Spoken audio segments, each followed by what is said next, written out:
శాంతి. మధువనం నుండి మన పిల్లలందరి యొక్క స్వ ఉన్నతి కోసము మరియు విశ్వ పరివర్తన చేయడానికి కోసము ఆత్మ యొక్క ప్రతి గుణాన్ని అనుభవం చేసే అభ్యాసాన్ని ఇవ్వటం జరిగింది. ఈ మాసమంతా కూడా మధువనం నుండి ఒక్కొక్క వారము ఆత్మ యొక్క ఒక్కొక్క మూల గుణాన్ని అభ్యాసం చేసేటువంటి హోంవర్క్ లభించింది. మరి మొదటి వారంలో మనము జ్ఞానస్వరూప స్థితిలో స్థితమయ్యాము. రెండవ వారం పవిత్ర స్వరూప స్థితిలో స్థితమయ్యాము. మరి ఈరోజు ఆత్మ యొక్క మూడవ గుణము శాంత స్వరూప స్థితిలో స్థితమయ్యే అభ్యాసం చేద్దాం ఈ వారం అంతా. మరి మొదట ఈ వారానికి ఇచ్చినటువంటి చార్ట్ యొక్క పాయింట్స్ని మనం విందాము. సూక్ష్మ చెకింగ్ కోసము ఈ చార్టు 4 పాయింట్లు ప్రతి వారము కొత్తగా ఇవ్వటం జరుగుతుంది. మరి ఈరోజు మొదటి పాయింట్, అమృత వేళ నుండి రాత్రి వరకు ఆత్మస్వరూపము స్వధర్మము స్మృతి ఉన్నదా? అమృత వేళ నుండి రాత్రి వరకు ఆత్మస్వరూపము స్వధర్మము స్మృతి ఉందా? 2, కార్య వ్యవహారాల్లోకి వస్తూ అలజడి సమయంలో కూడా మనస్సు శాంతిగా ఉందా? కార్య వ్యవహారంలోకి వస్తూ అలజడి సమయంలో కూడా మనస్సు శాంతిగా ఉందా?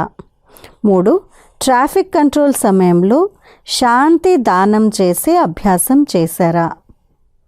ట్రాఫిక్ కంట్రోల్ సమయంలో శాంతి దానం చేసే అభ్యాసం చేశారా? 4, రోజంతటిలో అంతర్ముఖత, ఏకాంతము మరియు మనస్సు ఏకాగ్రత ఉన్నాయా? రోజంతటిలో అంతర్ముఖత, ఏకాంతము మరియు మనస్సు ఏకాగ్రత ఉన్నాయా? ఈ 4 పాయింట్ల యొక్క చార్ట్ని ఈ వారం అంతా కూడా పెడదాము. ఈరోజు మరి మొదటి రోజు శాంత స్వరూప స్థితి యొక్క అనుభవము అభ్యాసం చేయడానికి కావలసినటువంటి గుణము. నడుస్తూ తిరుగుతూ కర్మ చేస్తూ నేను ఆత్మను శాంత స్వరూపాన్ని అని స్మృతి ఉండాలి. నడుస్తూ తిరుగుతూ కర్మ చేస్తూ నేను ఆత్మను శాంత స్వరూపాన్ని అని స్మృతి ఉండాలి. ఈరోజు శక్తి యొక్క అభ్యాసం చేయడానికి కోసము అంతర్ముఖత అనే గుహలో కూర్చొని శాంతి సాగరుడితో ఎడతెగని కనెక్షన్ జోడించి అనుభవం చేయండి. ఏమని? నేను ఆత్మను శాంతి శక్తి సంపన్నంగా ఉన్నాను. శాంతి కిరణాలు నా నలువైపులా వ్యాపిస్తున్నాయి. మరొకసారి అంతర్ముఖత అనే గుహలో కూర్చొని శాంతి సాగరుడితో ఎడతెగని కనెక్షన్ జోడించి ఇలా అనుభవం చేయండి.